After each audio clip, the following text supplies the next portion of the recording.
غار حرا کا واقعہ اسلامی تاریخ کا ایک اہم اور بابرکت واقعہ ہے جو حضور نبی کریم صلی اللہ علیہ وسلم کی نبوت کے آغاز سے جڑا ہوا ہے۔ یہ واقعہ وحی کے نزول اور اسلام کے پیغام کے آغاز کی بنیاد ہے۔ غار حرا مکہ مکرمہ کے قریب جبل النور پر واقع ایک چھوٹا سا غار ہے۔ یہ وہ مقام ہے جہاں حضور نبی کریم صلی اللہ علیہ وسلم تنہائی میں اللہ کی عبادت کیا کرتے تھے۔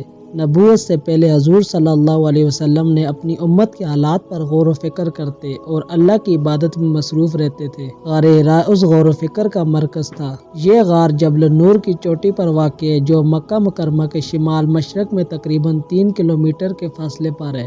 اسلام سے پہلے عرب معاشرہ گمراہی اور جہالت میں مبتلا تھا۔ بت پرستی اور اخلاقی برائیاں عام تھیں۔ حضور صلی اللہ علیہ وسلم اپنی امت کی گمراہی پر رنجیدہ ہوتے اور غار حرا میں جا کر اللہ کے قریب ہونے کی کوشش کرتے۔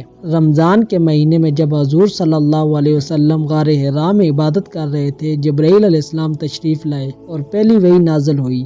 حضرت جبرائیل علیہ السلام نے کہا، اقرا یعنی پڑھیے۔ یہ قرآن کریم کی پہلی آیت تھی جو نازل ہوئی۔ پہلی وحی سورۃ العلق کی ابتدائی 5 آیات تھیں جن میں اللہ تعالیٰ نے علم اور قلم کی اہمیت کو بیان کیا۔ وحی کے نزول کے بعد حضور صلی اللہ علیہ وسلم پر ایک خاص روحانی کیفیت طاری ہوئی اور آپ گھبراہٹ کے عالم میں غار سے نکلے۔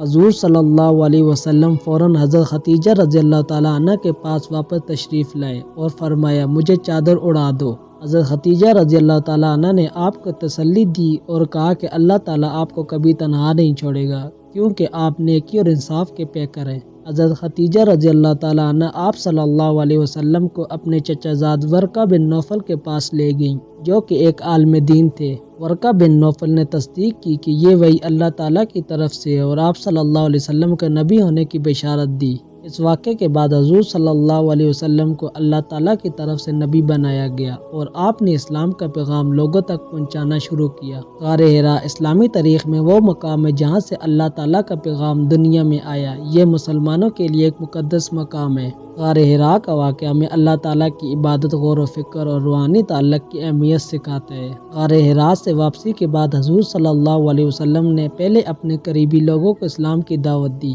غار حرا میں وحی کے نزول سے قرآن مجید کا آغاز ہوا جو قیامت تک کے لیے رہنمائی کا ذریعہ ہے۔ آج بھی دنیا بھر کے مسلمان جبل النور اور غار حرا کی زیارت کو جاتے ہیں تاکہ اس مقدس مقام کو قریب سے دیکھ سکیں۔